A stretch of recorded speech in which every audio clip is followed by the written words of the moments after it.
Let's bring in our guest, Terry Lundgren, former chairman and CEO of Macy's, a longtime retailer. It's good to have you here, Terry. What's the prognosis for your industry? How do you make an investment in retail right now? Well, I think as has always been the case, Sarah, you've got to pick your shots in this industry, and that's certainly more pronounced than ever today. Start with the essential retailers. Those guys have been open for the whole portion of the pandemic, and while they've been open, they've not only been stealing market share, they've been investing in the future for their business. So you got to go with guys like Target and Walmart, I think, who are doing fantastic, innovative things and reinvesting into their future. Where does that leave? And there's going to be you just mentioned Brooks Brothers. Yeah, you just mentioned Brooks Brothers. There's going to be a lot. Go ahead, Terry. There's going to be a lot of this. I mentioned to you before, Sarah, that there's going to be a lot of shakeout here. There's a combination of bankruptcies and then those who are just going to be hanging by a thread and not able to invest in their business. There's going to be weakness in opportunities for the strong ones that come through here. So I think that's another place where you'll be able to invest when you pick the winners coming out of this post-coronavirus fog. And you'll find there'll be winners and losers, but it'll be a different marketplace. It'll be a smaller marketplace. There'll be fewer stores. And frankly, there'll be less competitors. That will be good for the winners. You know how important back to school season is. You know how important the holiday season is. I mean, you lived this. How do you operate a major retailer like a Macy's in this environment where there's no visibility about what that looks like? It's obviously complicated because what back to school was it was an occasion. It was an occasion to buy apparel, buy accessories, buy footwear. And so obviously that occasion doesn't look very promising. Having said that, over the last several years, the whole back to school business has turned into a back to athletic wear and back to athleisure wear. That's what kids were wearing to school anyway. That category is still very strong and growing. Even if you're at home, you're wearing that product category. So it won't be as damaging as it would have been 5 years ago, but still it's not an occasion to buy. So it's a general overall negative for the industry. Terry, aside from the Walmarts and Targets, you were saying there will be some winners in many of the individual brand names or retailer names that are fairly beaten up at the moment. Have department stores declined enough for people to consider buying stocks in some of those? Well, I hope so.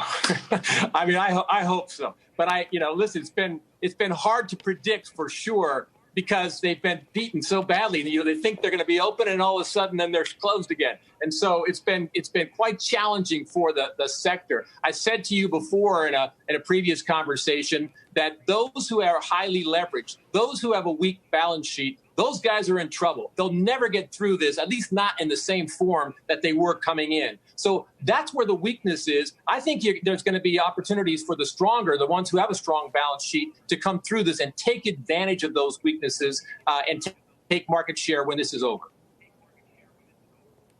Amazon's up 66% so far this year.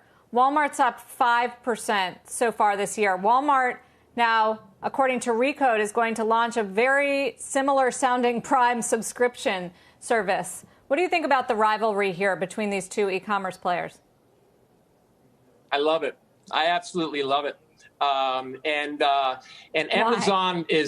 Amazon's done phenomenally well, of course. They've been incredibly innovative. They've been super smart with the way that they've attacked the business. And of course, this the COVID-19 virus, Sarah, just played right into their hands, of course, as most customers were quarantined and couldn't go into physical stores. And so I think the fact that Walmart was able to stay open, they have done a fantastic job. They're doing lots of new, innovative, creative things. I love what they're doing with using their parking lots during times at night when they're not particularly busy, turning it into a drive-in theater. I mean, I love the innovation that Walmart is doing. They have nothing but upside, as far as I'm concerned, on online business. Amazon's already the powerhouse there, but Walmart is going up. They've got an upside potential here, as does Target. Both of them were very underdeveloped just a few years ago with their online penetration. They're now catching up aggressively, and I think investing heavily in the right way into making their companies much more digitally friendly to consumers. So I like the rivalry very much. I think it makes them both better. And I think Walmart at 23 PE versus Amazon 147 PE. I think I like the investment opportunities at a Walmart and Target for the next several years as an upside opportunity. Terry, do companies like your old company, Macy's, deserve more government assistance? Well, I think, it's been challenging, Wilf, that the fact of the matter is this was nothing about what they did. It was all about this virus, and the fact that some retailers were able to stay open and others were not was a dealt a difficult hand here. And I understand it. Of course, I understand the reasons why. Having said that, Walmart and Target and other stores, Amazon obviously, sell apparel, sell shoes, sell accessories, and were able to sell those products during the pandemic, while all the closed stores, whether it be Nordstrom's or Macy's or whoever, were not able to do that, at least in their physical stores, a large percent of their business. So the answer is they've been dealt a difficult hand, and I think they do indeed need to get back on their feet and have government assistance to help them do so.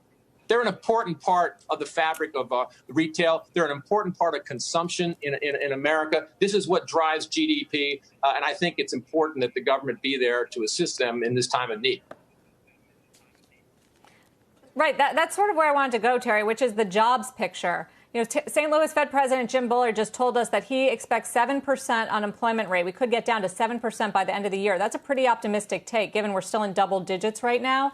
Can that happen while retail is struggling so much as the, single biggest private sector job creator in this country?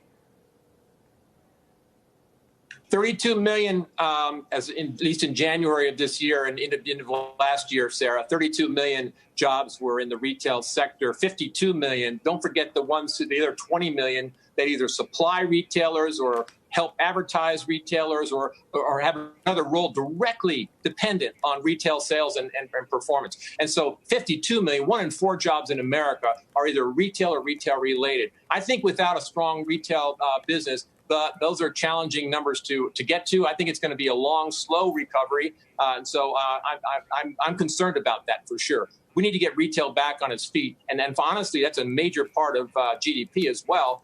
Consumption. And it's also, you just want people employed. You want people to be employed, to feel good about, what they're doing and how they're contributing, as opposed to the government having an additional long-term bill for unemployment that's not in their current plans and budget.